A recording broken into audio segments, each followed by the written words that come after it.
I'm Sam from Fine & Country and welcome today to Clifton upon Dunsmore, where behind me, Bridge Cottage is a beautiful 4-bedroom home perched just above the North Oxford Canal, yet 5 minutes away from Rugby Railway Station, where London can be reached in just under an hour. Come with me and we'll take a good look round. This delightfully situated property has a west-facing view across the canal.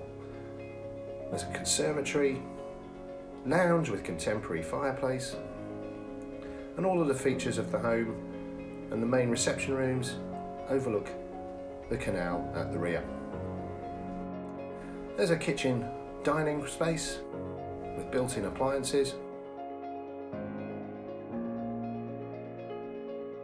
large glazed windows that take advantage of the view. The dining area is spacious and there are 2 well-proportioned bedrooms on the ground floor.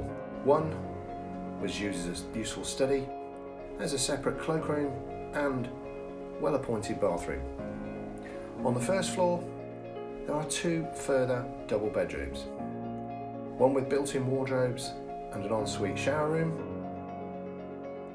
and the other another useful double with views to the rear.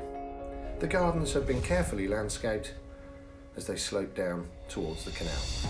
There's a beautiful decking area where you can sit and enjoy the world going by. You join me at the end of this tour on the towpath of the canal, where behind me the elevations and landscape gardens of Bridge Cottage can be fully appreciated. The perfect place in a sunny afternoon to sit and enjoy and watch the world go by. If you'd like to know more about this property, then join us for an exclusive viewing and contact me on the details that are about to follow.